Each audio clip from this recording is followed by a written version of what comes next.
This is eukaryotic DNA polymerase. इससे पहले आपको प्रोकैरियोटिक डीएनए पॉलीमरेज की वीडियो देखनी पड़ेगी, वो इसका पार्ट 1 है। तो उसमें मैंने समझाया था कि डीएनए पॉलीमरेज क्या होता है। डीएनए पॉलीमरेज दोनों प्रोकैरियोट्स और यूकैरियोट्स में दोनों में कॉमन है। डेफिनेशन दोनों की कॉमन है। पॉलीमरेज का काम ही यही होता है कि जब डीएनए फॉर्म हो रहा होता है तो जो नाइट्रोजीनियस बेसिस जो होते हैं वो डीएनए पॉलीमरेज करता है। अब जो यूकैरियोटिक डीएनए पॉलीमरेज है वो पांच तरीके के होते हैं। डीएनए पॉलीमरेज प्रोकैरियोट्स 3 तरह के होते हैं। अब डीएनए पॉलीमरेज जो है उनके नाम ये हैं: DNA polymerase alpha, DNA polymerase beta, DNA polymerase gamma, DNA polymerase delta. DNA polymerase alpha को साइटोप्लाज्मिक पॉलीमरेज भी कहते हैं। डीएनए पॉलीमरेज बीटा को न्यूक्लियर पॉलीमरेज कहते हैं और वो कहाँ सिर्फ फाउंड ओनली इन वर्टिब्रेट्स, ये सिर्फ वर्टिब्रेट्स में फाउंड होते हैं। डीएनए पॉलीमरेज जो गामा है उसको दूसरा नाम होता है माइटोकॉन्ड्रियल पॉलीमरेज, क्योंकि ये माइटोकॉन्ड्रिया जो होता है, माइटोकॉन्ड्रिया में डीएनए होता है, ठीक है। वो डीएनए में जो पॉलीमरेज वर्क करता है वो करता है ये वाला डीएनए पॉलीमरेज गामा। और माइटोकॉन्ड्रिया कहाँ होता है? ये होता है यूकैरियोट्स में, ठीक है। डेल्टा और एप्सिलॉन का कोई ऐसे नाम होगा पर ये हमारे सिलेबस में नहीं है, हम इतना डिटेल में नहीं जाएंगे। DNA polymerase in eukaryotic cells are enzymes responsible for DNA replication and DNA repair। तो यही सेम चीज़ प्रोकैरियोट्स में थी कि डीएनए पॉलीमरेज चाहे यूकैरियोटिक के हो चाहे प्रोकैरियोटिक के हो, डीएनए पॉलीमरेज का काम सेम ही रहेगा डीएनए रेप्लिकेशन में और डीएनए रिपेयर में, ये कहीं पे भी नहीं बदलेगा। तो आप ये चीज़ प्रोकैरियोट्स का पूछें या यूकैरियोट्स का, ये आप कहीं पे भी लिख सकते हो। वैसे क्वेश्चन इस तरीके का आता है usually, right about DNA polymerase. तो अगर डीएनए पॉलीमरेज ही पूछा है तो आप थोड़ा कॉमन डेफिनेशन लिखना उसकी, थोड़ा प्रोकैरियोट्स के बारे में लिखना, थोड़ा यूकैरियोट्स के बारे में लिखना। और वैसे ज़्यादातर ये डीएनए पॉलीमरेज जो होता है पूछा जाता है लॉन्ग आंसर में, क्योंकि दोनों का प्रोकैरियोट्स और यूकैरियोट्स का लिख सकते हैं। जब ये शॉर्ट आंसर्स में आता है तो वो इस तरह से बता देता है क्वेश्चन पेपर में कि प्रोकैरियोट्स का लिखना है या यूकैरियोट्स का। लेकिन अगर बाई चांस शॉर्ट आंसर में भी आ गया ऐसे डीएनए पॉलीमरेज जनरल ही लिखना है तो दोनों का थोड़ा थोड़ा करके सिर्फ इंपॉर्टेंट पॉइंट्स लिखना हो जाएगा।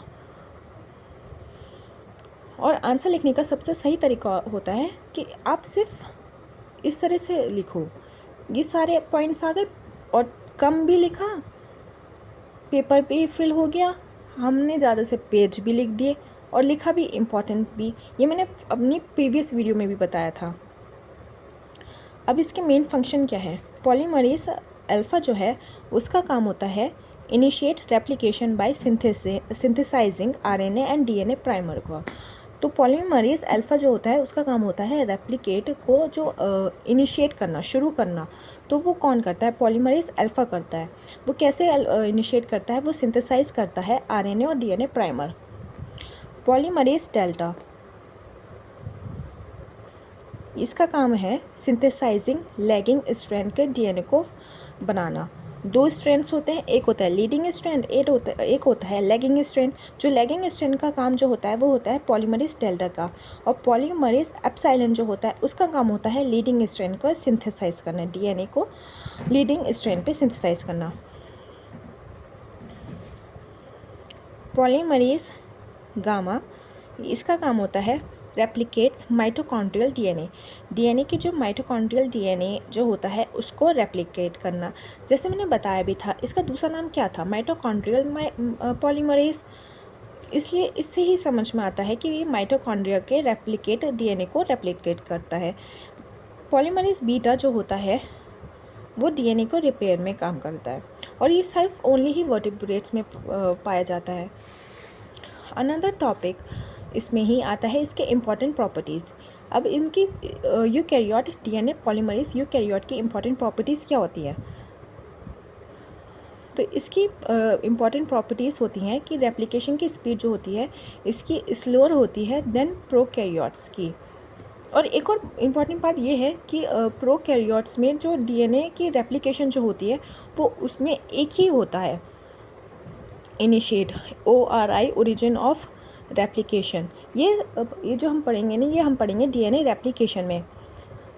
और यूकैरियोट्स में जो रेप्लिकेशन के जो ओरिजिन्स होते हैं वो बहुत सारे होते हैं। एक ही डीएनए में कहीं बहुत सारी जगह में मल्टीपल ओरिजिन्स होते हैं, और डिटेल में इसको हम पढ़ेंगे डीएनए रेप्लिकेशन में।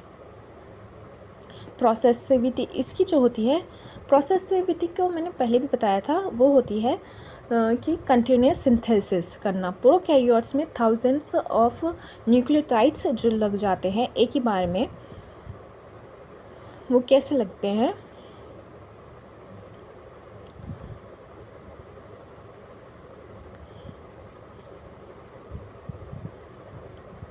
बीटा क्लैम की वजह से। अब इसमें क्या होता है, यूकैरियोट्स में यहाँ पे होता है PCNA। PCNA होता है एक तरीके का क्लैम प्रोटीन, और जिसकी फॉर्मूला होती है PCNA को बोलते हैं प्रोलीफेरेटिंग सेल न्यूक्लियर एंटीजन। ठीक है, ये PCNA की वजह से इसकी प्रोसेसिविटी बहुत ज़्यादा होती है। अब थर्ड पॉइंट है प्राइमर रिमूवल। इसमें जो होता है प्राइमर रिमूवल, प्रोकैरियोट्स में डीएनए पॉलीमरेज का 1 का काम होता है। अब इसमें वो तो होता नहीं है, तो इसमें RNase H and FEN1 enzyme होते हैं जो कि RNA प्राइमर रिमूव करने में हेल्प करते हैं। All DNA synthesis occur in 5' to 3' direction. इसमें जितनी भी सिंथेसिस होती हैं डीएनए की, वो सारी की सारी 5' to 3 डायरेक्शन में होती हैं। और जो 3' to 5 डायरेक्शन में जो प्रूफ रीडिंग होती है, प्रूफ रीडिंग हमेशा 3' to 5' डायरेक्शन में होती है। वो कौन कौन करती है? Polymerase delta, polymerase epsilon, polymerase gamma. तो यहाँ पे ये डीएनए पॉलीमरेज प्रोकैरियोट्स और यूकैरियोट्स दोनों ही फिनिश हो जाते हैं आपके।